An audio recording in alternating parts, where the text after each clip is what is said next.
Hi friends, చందమామ రావే జాబిల్లి రావే అంటూ జోలపాట పాడి పిల్లల్ని నిద్రపుచ్చని తెలుగులోగిలి ఉండదంటే అతిశయం కాదు. అంత చక్కని జోలపాటలను అందించిన తాళ్లపాక అన్నమాచార్యులకు తెలుగు వాళ్ళు జేజేలు చెప్పాలి. అదే చేత్తో జాబిలిని గురించి వందలాది పాటలు రాసేశారు కవులు. అన్నమయ్య పాట అమ్మ నోట పలికే సమయానికి అందులో ఎన్నో మార్పులు జరిగాయి. అదంతా కవుల కల్పన. మనిషి కూడా నింగిలో జాబిలిని చూస్తూ ఎన్నో కల్పనలు చేశాడు. నిండు చందమామ రోజు రోజుకు తరిగిపోయి మళ్లీ నెలవంకల కనిపించి క్రమంగా పెరుగుతూ నిండు జాబిలిలా నిగనిగలాడుతూ వచ్చేసరికి ఆలోచనలో పడ్డాడు. జాబిలితో కబుర్లు చెప్తే కాదు, ఆ చుక్కల రేడు సంగతేంటో తెలుసుకోవాల్సిందే అనుకున్నాడు. అలా మొత్తానికి మన భూమికి ఉన్న సమీప బంధువు చందమామే అని, అదొక్కటే భూమి చుట్టూ తిరిగే ఖగోళ వస్తువు అని తెలుసుకున్నాడు. భూమికి ఉన్న సహజ ఉపగ్రహం చందమామ అని గ్రహించాడు. భూమి మీద ఎన్నో భౌగోళిక చర్యలకు చందమామ కారణమని కనుక్కున్నాడు. చంద్రకళలు సముద్రాల ఆటుపోట్లకు హేతు అని కనిపెట్టాడు. ఇదంతా నిత్య పరిశీలన ద్వారా, పరిశోధనల ద్వారా సాధ్యమైంది. ఎన్నోసార్లు చంద్రుని పలకరించడానికి చంద్రగ్రహ యాత్రలు జరిగాయి. మనిషి వెళ్ళొచ్చాడు. భారతదేశం అయితే చంద్రయాన్ 3తో ఘనకీర్తిని కూడా సొంతం చేసుకుంది. మామూలు కంటితో నింగిలోకి చూస్తే కనిపించే అత్యంత ప్రకాశవంతమైన వస్తువు చందమామ. నిజానికి చంద్రుడు అనాలి కానీ చిన్నపిల్లలకు నేస్తం, పెద్దలను సైతం మైమరిపించే లక్షణం ఉన్నందునే భూమికి సహజ ఉపగ్రహంగా ఉన్న చంద్రుడికి మనుష్యత్వాన్ని ఆరోపించి మామగా పిలుచుకుంటున్నాం. మిగతా గ్రహాల సహజ ఉపగ్రహాలను కూడా ఆయా గ్రహాల చందమామలని వ్యవహరిస్తున్నాం. చందమామ అనగానే ఉప్పొంగే ప్రేమతోనే ఇంతలా ప్రస్తావిస్తున్నారని అనుకుంటే అది నిజమే. దాంతోపాటుగా చందమామే చెప్తున్న కబుర్లు కూడా ఎన్నో ఉన్నాయి. అవన్నీ శాస్త్రీయ దృక్పథంతో మీకు కూడా చెప్పాలని, వినిపించాలని మాకనిపించింది. మరి మనము చంద్రయానం చేసొద్దాం పదండి. అపోలో 11 ప్రాజెక్ట్ చందమామ మీదనే జరిగిందని తెలుసు కదా. నీల్ ఆర్మ్స్ట్రాంగ్ చంద్రుని మీద కాలు మోపిన మొదటి మానవునిగా చరిత్ర పుటల్లోకి ఎక్కాడు. చందమామ, అంగారకుడు ఆవాస గ్రహాలుగా ఉండగలిగే ఆశలను కలిగిస్తున్నాయి. భూమి, చందమామ, అంగారకుడు ఈ మూడు మానవ నివాసాలుగా ఏకకాలంలో ఉండగలవో లేదో ఇప్పటికిప్పుడు చెప్పలేం, కానీ మన ఆశలు ప్రస్తుతానికి తాజాగానే ఉన్నాయి. భూమి మీద జీవానికి, మానవాళి మనుగడకి, భూమి భౌగోళిక స్థితులకు చంద్రుడు కారణభూతమా? ఏదో రూపంలో చందమామ మనల్ని కాపు కాస్తున్నాడా? భూమి, చందమామల అన్యోన్యతకు ఆధారాలేవైనా ఉన్నాయా అన్నది తెలుసుకుందాం. సౌర కుటుంబంలో 4.5 బిలియన్ సంవత్సరాలకు ముందు భూమి ఏర్పడింది. మరి అంతకుముందు సౌర కుటుంబం ఉన్న చోట అంతరిక్ష ధూళి, వాయువులు ఉండేవి. అవి క్రమేపీ కేంద్రీకృతమై సూర్యుడు అనే నక్షత్రం ఏర్పడింది. ఆ తర్వాత ఎంతో కాలానికి ఆ అంతరిక్ష వాయువులు, ధూళి కలిసి భూమి ఏర్పడింది. అది సూర్యుని చుట్టూ తిరగసాగింది. అయితే ఆనాటికి భూగోళ పరిమాణం ఇప్పటికంటే పెద్దదిగా ఉండేది. 4.5 బిలియన్ సంవత్సరాలకు పూర్వం అంగారక గ్రహం అంతటి ఖగోళ వస్తువు భూమిని ఢీకొంది. ఆ వస్తువును శాస్త్రవేత్తలు థియా అని పిలుస్తున్నారు. ఆ థియా సెకండ్కి 9.8 కిలోమీటర్ల వేగంతో భూమిని ఢీకొంది. ఆ తాకిడికి భూమి లావాలాగా ఉడికిపోయింది. భూమిది చాలా పదార్థం విడిపోయి అంతరిక్షంలోకి వెళ్లిపోయింది. మరికొంత పదార్థం తునాతునకలై భూమి చుట్టూ తిరగసాగింది. అవన్నీ పరస్పరం కలిసి ఒకే పదార్థంగా ఏర్పడి ఖగోళాన్ని పొంది భూమి చుట్టూ ప్రదక్షిణ చేస్తూ ఒక కొత్త ప్రపంచాన్ని భూమికి తోడ్పాటుగా ఏర్పాటు చేసింది. ఆ తోడు పేరు చందమామ.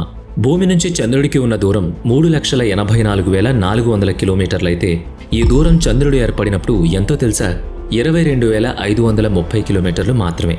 అంత దగ్గరగా మనపైనే తిరుగుతున్న చందమామ నెర్రలు విచ్చిన భగభగలాడే బంతిలా కనిపించేది. అవును, చంద్రుడు పుట్టినప్పుడు మండే ఖగోళంలా ఉండేవాడు. భూగోళం పరిస్థితి ఘనంగా ఏం లేదు. భూమి మీద పెద్ద పెద్ద లావా సముద్రాలు పొంగుతుండేవి. అంతరిక్షం నుంచి ఖగోళ వస్తువుల వర్షం కురిసేది. మిలియన్ల సంవత్సరాలకు భూమి, చందమామ చల్లబడ్డాయి. నరకంలాంటి భూమి చల్లబడి గట్టి నేల ఏర్పడింది. చందమామ శుభ్రమైన పళ్ళెంలాగా తయారైంది. మచ్చలేని చంద్రుడు అప్పుడు నిజంగానే ఉన్నాడనమాట. మరి అప్పటికి ఇంకా సౌర కుటుంబం పూర్తి స్థాయిలో ఏర్పడలేదింకా. అంతరిక్షం నుంచి గ్రహశకలాల కుంభవృష్టి కురిసేది.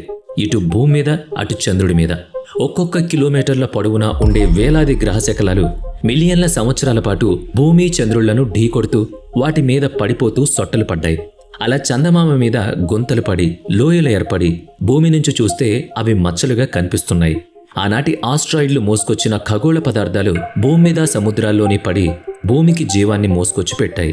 సుమారు 4 బిలియన్ సంవత్సరాలకు మునుపు చల్లబడిన చంద్రుణ్ణి ఢీకొన్న గ్రహశకలాల వల్ల చంద్రుడి దక్షిణ ధ్రువం బాగా ప్రభావితమైంది. అక్కడ అతిపెద్ద లోయ ఏర్పడింది. మిగతా ప్రాంతం కూడా సొట్టలు పడుతూ నల్లగా మారి క్రమంగా బూడిద రంగుకు తేలాయి. చంద్రుని మీద నల్లని మచ్చలకు శాస్త్రవేత్తలు మారియా అని పేరు పెట్టారు. మళ్లీ 3.8 నుంచి 1 బిలియన్ సంవత్సరాల మధ్య మునుపటంత తీవ్రంగా కాకున్నా తిరిగి గ్రహశకలాల వృష్టి కురిసింది. చిన్నా చితకా లోయలు ఎన్నో ఏర్పడ్డాయి. మీకు మరో ముఖ్యమైన విషయం చెప్పాలి. గ్రహశకలాలు భూమిని ఢీకొడుతున్నప్పుడే ఉల్కాపాతం కూడా కొనసాగింది. అవి భూమికి నీటిని తీసుకొచ్చాయి. కొద్ది మొత్తంలో ఆస్ట్రాయిడ్లు, ఎక్కువ మొత్తంలో మోటిరాయిడ్లు కొంచెం కొంచెం నీటిని తీసుకొస్తూ ఇప్పుడు భూమి మీద ఉన్న మొత్తం జలరాశిని మోసుకొచ్చాయి.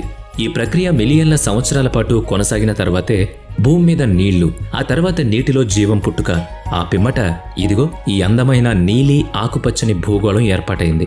నీరు ఆవిరి కావడం, అది మబ్బులుగా మారి ఎక్కడెక్కడో వర్షంగా కురవడం అనే ప్రక్రియ ఆవృతంగా జరుగుతూ భూమి జీవులకు నివాసయోగ్యంగా తయారైంది.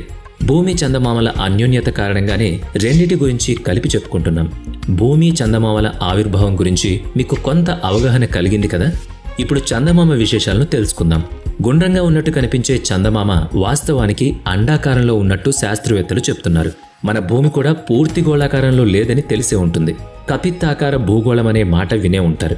మన భూమి వెలగపండు ఆకారంలో, అంటే ధ్రువాల వద్ద నొక్కబడి మధ్యన ఎదురెదురు దిశల్లో ఉబ్బెత్తుగా ఉండే ఆకారంలో ఉందని ప్రాచీన భారతీయ ఖగోళ శాస్త్రవేత్తలు చెప్పారు.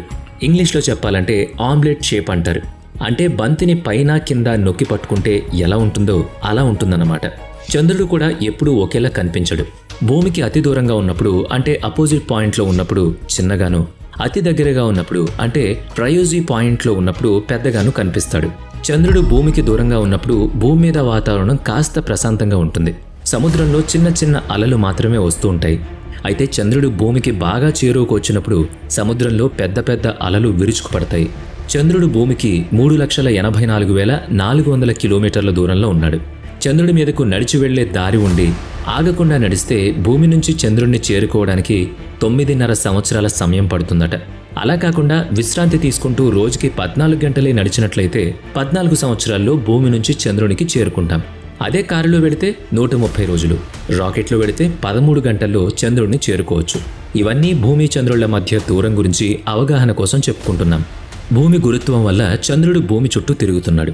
చంద్రుని మీద కూడా గ్రావిటీ ఉండాలి కదా. అది భూమితో పోలిస్తే 6 రెట్లు తక్కువ.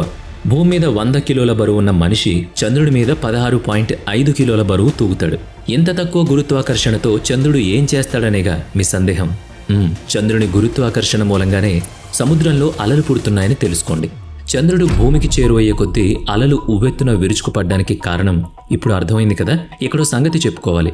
చంద్రుని గురుత్వాకర్షణ భూమి మీద ప్రభావం చూపించదు గానీ భూమి మీదున్న సముద్రాల మీద మాత్రం చూపిస్తుంది.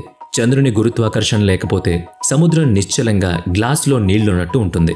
అలలనేవి ఉండవు. ఒకవేళ మరింత సమీపానికి వస్తేనో అప్పుడు 2 విషయాలున్నాయంటున్నారు శాస్త్రవేత్తలు. చంద్రుడు వేగంగా వచ్చి భూమిని గుద్దుకుంటే భూమి లావాలాగా ఉబికిపోతుంది. 4.5 బిలియన్ సంవత్సరాల క్రితం థియా ఢీకొన్నప్పుడు పరిస్థితులు పునరావృతం కావచ్చు. అలా కాకుండా చంద్రుడు భూభ్రమణం చేస్తూ మెల్లమెల్లగా భూమికి చేరువవుతూ ఉంటే గనుక భూగురుత్వాకర్షణను వ్యతిరేకించలేక ముక్కలై చెదిరిపోతాడు. ఆ ముక్కలన్నీ భూమి చుట్టూ వలయంగా తిరుగుతుంటాయి. అంతవరకే అయితే అదో అంతరిక్ష ఆకర్షణ అవుతుంది. కానీ భూమి మీద మన పరిస్థితి ఏంటో ఆలోచించండి. సముద్రంలోని నీరు అలలుగా పోటెత్తి భూమిపైకి వచ్చి నాగరికతంతా నీట మునుగుతుంది. భూకంపాలొస్తాయి. అగ్నిపర్వతాలు పేలిపోయి లావా ఎగిసిపడుతుంది. మరి అటువంటప్పుడు జీవం మనలేదు కదా. అయితే ఏనాటికైనా ఇది జరుగుతుందా అంటే ఏటేటికి చంద్రుడు భూమి నుంచి 1.5 అంగుళాలు దూరం జరుగుతున్నాడు కనుక ఇలాంటి వైపరీత్యాలు జరిగే అవకాశం లేదంటున్నారు శాస్త్రవేత్తలు. అసలు చంద్రుడు భూమికి దగ్గరగా ఉండేవాడు. బిలియన్ల కాల వ్యవధిలో దూరం జరిగాడు. చంద్రుడు భూమికి సమీపంగా వస్తే చంద్రుని గురుత్వాకర్షణ ప్రభావంతో భూకంపాలు ఏర్పడతాయని చెప్తున్నాం. అలాగే భూమి ఆకర్షణ వల్ల చంద్రుడిపై చంద్రకంపనాలు ఏర్పడతాయి. భూమి చంద్రుల పరిమాణాల గురించి మాట్లాడుకుంటే భూమి వెడల్పులో చంద్రుడు 4 వంతులుంటాడు. భూగోళాన్ని 50 చందమామలతో నింపేయొచ్చు. సూర్యునితో పోలిస్తే మన చందమామ 400 రెట్లు చిన్నగా ఉంటుంది. మన చంద్రుడికి సూర్యుడికి మధ్య ఉన్న దూరం భూమికి చంద్రుడికి ఉన్న దూరం కంటే 400 రెట్లు ఎక్కువ దూరం ఉంది. ఈ కారణంగానే భూమి నుంచి సూర్యచంద్రులను చూస్తే ఒకే పరిమాణంలో కనిపిస్తారు. తత్కారణంగా సూర్యగ్రహణం నాడు చందమామ సూర్యుని ముందు నుంచి వెళుతూ సూర్యుడిని పూర్తిగా కప్పేస్తుంది. సందర్భం ఎటు వచ్చింది కనుక సూర్యచంద్ర గ్రహణాల గురించి చెప్పుకుందాం. సూర్యునికి భూమికి మధ్య చంద్రుడు అడ్డంగా వచ్చినప్పుడు సూర్యగ్రహణం ఏర్పడుతుంది. భూమి సూర్యచంద్రుల మధ్యకు వచ్చినప్పుడు చంద్రగ్రహణం ఏర్పడుతుంది. సూర్యుని వెలుగు భూమి మీద పడి భూమి నీడ పూర్తిగా చంద్రుణ్ణి కప్పేయడం మూలంగా చంద్రుడు భూమి మీద వాళ్ళకి ఎర్రగా కనిపిస్తాడు. అదే చంద్రగ్రహణం. వెలుగు నీడల దోబూచులే గ్రహణాలు. మీరు గమనిస్తే కనుక భూమి మీద నుంచి చంద్రుడి ఒక పార్శ్వాన్నే మనం చూస్తున్నామని తెలుస్తుంది. చంద్రుడు ఎప్పుడూ భూమికి అభిముఖంగానే ఉండి భూమిని చక్కర్లు కొడుతున్నాడు. దీన్నే టైడర్ లాక్ అంటారు. కనుక ఎప్పుడూ కూడా చంద్రుని రెండో వైపు మనం చూడలేము. భూమి అలా లేదు. భూమి సూర్యుని చుట్టూ భ్రమణాలు చేస్తూ తన చుట్టూ తాను పరిభ్రమణం చేస్తోంది. చంద్రుడు పరిభ్రమణం చేయడం లేదు. కనుక మనకు కనిపించే చంద్రుడి పార్శ్వాన్ని నియర్ సైడ్ అని, కనిపించని అటువైపు పార్శ్వాన్ని ఫ్యాడ్ సైడ్ అని లేదా డార్క్ సైడ్ అని అంటారు. భూమి వాతావరణం చూడండి. ఉషోదయం, సూర్యోదయం, సాయం, సంధ్య, రాత్రి వంటి పలు భౌతిక చర్యలు చాలా ఆహ్లాదంగా ఉంటాయి. అన్నీ కూడా క్రమ సమయాన్ని పాటిస్తాయి.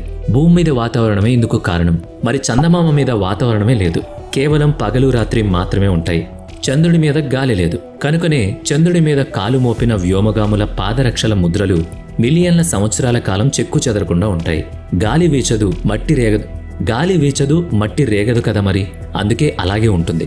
ఇక చంద్రుని మట్టి వాసన తుపాకీ మందు వాసన మళ్ళీ ఉంటుందట. మిలియన్ల సంవత్సరాల పాటు గ్రహశకలాల దాడికి గురైన ప్రదేశం కనుక బహుశా ఆ వాసన అందుకే వచ్చుండొచ్చు. ఇప్పుడు మనం ఆశ్చర్యపోయే సంగతులు చెప్తున్నారు శాస్త్రవేత్తలు.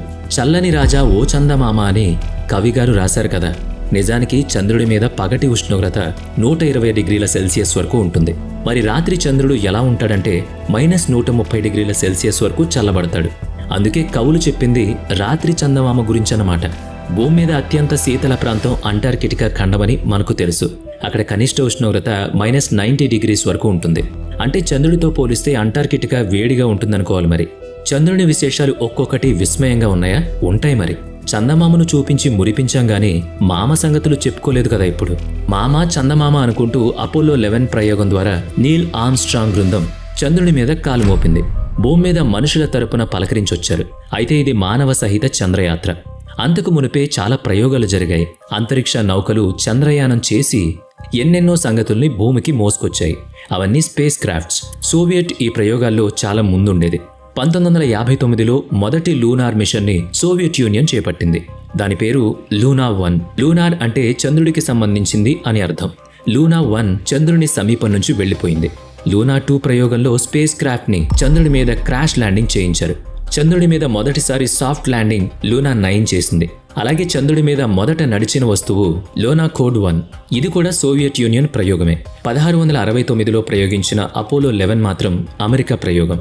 అలా అమెరికా చాలా అపోలో శ్రేణి ప్రయోగాల్ని చేసింది. మొత్తం 24 మంది చంద్రుడి మీదకు వెళితే చంద్రుడి మీద దిగింది మాత్రం 12 మంది. అలన్ షెపర్డ్ అనే వ్యోమగామి చంద్రుడి మీద గోల్ఫ్ ఆడాడు కూడా. అయితే ఆ గోల్ఫ్ బంతి అక్కడే తప్పిపోయింది. ఇంతవరకు దొరకలేదు. అయితే అది ఇప్పటికీ చంద్రుడి మీదే ఉందని చెప్తున్నారు. భారత్ కూడా 3 చంద్రయాన్ ప్రయోగాల్ని అతి తక్కువ ఖర్చుతో నిర్వహించింది. త్వరలో మానవ సహిత యాత్రకు సిద్ధమవుతోంది. ఇంతకీ చంద్రుడి మీద బ్రతకడం వీలయ్యేదనా? మేనమామ ఇల్లే కదా అనుకున్నా గానీ శాస్త్రవేత్తలు ఇంకా అస్పష్టంగానే ఉన్నారు ఈ విషయంలో. భవిష్యత్తులో చంద్రుడి మీద ఆవాసాలు ఏర్పాటు చేసుకునే రోజు వస్తుందని భూమి మీద మనుషులు ఎదురు చూస్తున్నారు. మరి మీరేమంటారు? కామెంట్ చేయండి.